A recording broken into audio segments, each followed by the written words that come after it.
रितेश नाम का एक आदमी रहता था। वो अपने माता पिता के साथ रहता था। उसके पास व्यापार करने के पैसे तो थे, पर उसे पता नहीं चल रहा था कि कौन सा व्यापार शुरू करे।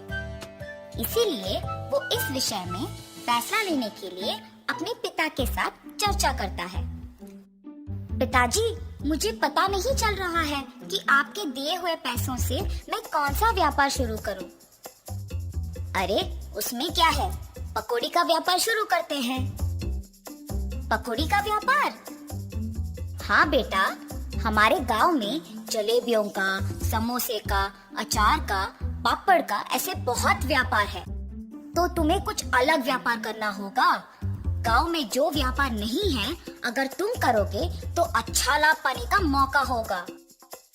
सिर्फ सादा पकौड़ी कौन खरीदेगा पिताजी? इसीलिए हम सिर्फ सादा पकौड़ी नहीं बनाएंगे।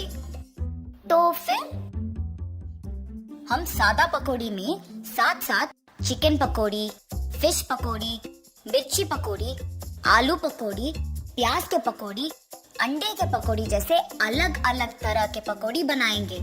ऐसे हमारा व्यापार को बहुत लाभ मिलेगा। रितेश को अपने पिताजी के बात सच लगे, परंतु मुझे इतने प्रकार के पकौड़ी बनाना नहीं आता है ना पिताजी। मुझे भी तो बनाना नहीं आता। हम खुद इन सब के विधि बनाएंगे और इसके लिए तुम्हारी माँ भी सहायता करेगी। ऐसे कहकर रितेश के पिताजी रितेश को प्रोत्साहित करते हैं।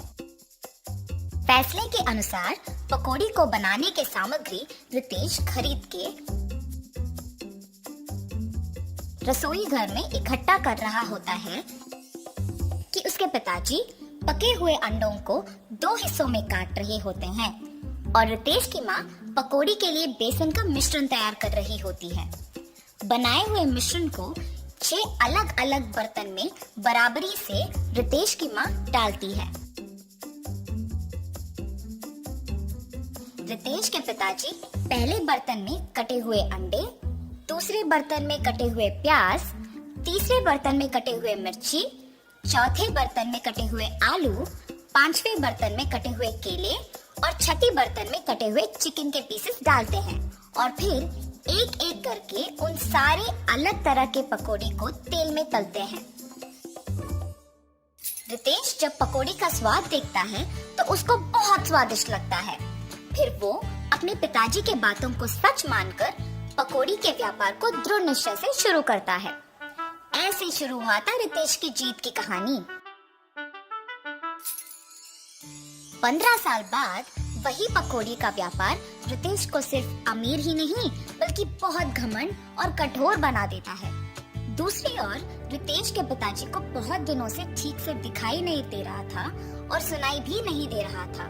इसीलिए वो रितेश को चिकित्सा करवाने के लिए पूछने की प्रयत्न करते हैं, पर रितेश कभी उनको समय ही नहीं देता था।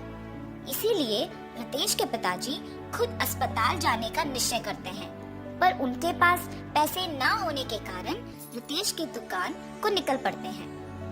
अरे रितेश बेटा, कुछ दिनों से न कुछ ठीक से दिखाई दे रहा है, न कुछ सुनाई दे रहा है।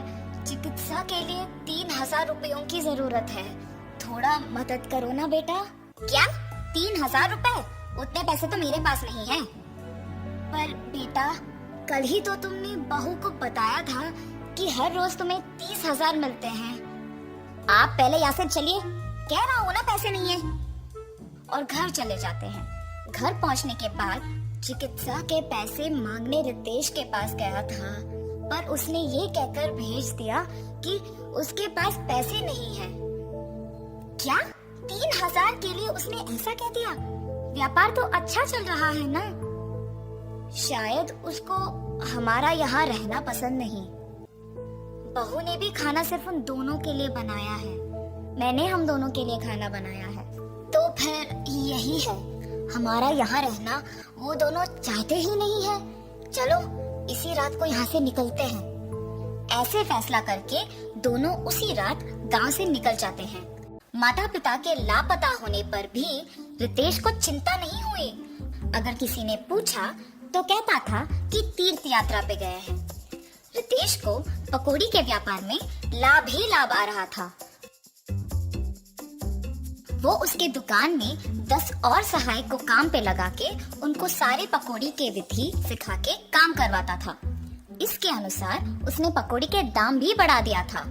मिर्ची पकौड़े 5 रुपए के 10 पीस, प्याज के पकौड़े 8 रुपए के 10 पीस, आलू के पकौड़े 10 रुपए के 10 पीस, अंडे के पकौड़े 15 रुपए के 10 पीस, चिकन के पकौड़े 20 रुपए के 10 पीस और मछली के पकौड़े 25 रुपए के 10 पीस।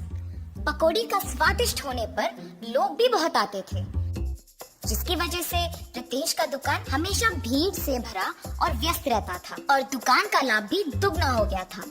रितेश ऐसे ही उसकी संपत्ति बढ़ाने में दिन भर व्यस्त रहता था और उसकी पत्नी भी अपनी समय अपनी सहेलियों के साथ बिताने में और पैसे खर्च करने में व्यस्त रहती थी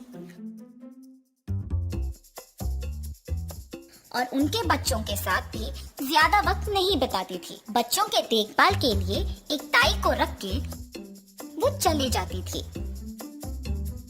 रितेश व्यापार और संपत्ति के मोह में पड़कर दोस्तों के साथ वक्त गुजारता था और उसकी पत्नी उसके सहेलियों के साथ वक्त गुजारती थी। इस वजह से उनके बच्चे बहुत लापरवाही से पले पड़े। रितेश अपने बच्चों को अनुशासन से नहीं बड़ा कर पाया और अपनी बीवी को उसके शौक से दूर नहीं रख पाया।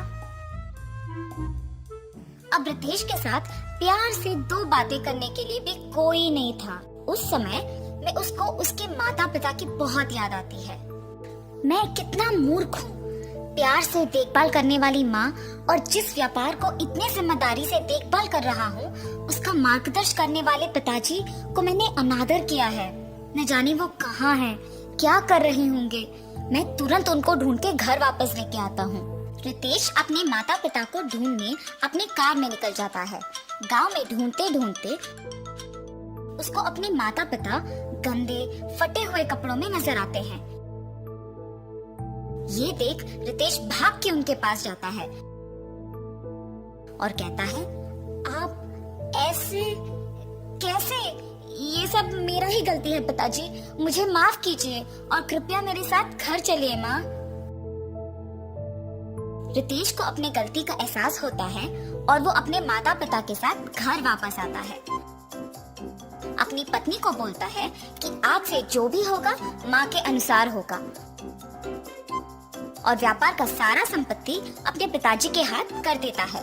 रितेश सिर्फ सहायकों का और पकौड़ी के विधि का देखभाल करता है और उसकी पत्नी बच्चों का देखभाल और पढ़ाई का ध्यान रखती है। सुख संपत्ति और परिवार का प्यार पाके सब सदा खुश रहते हैं।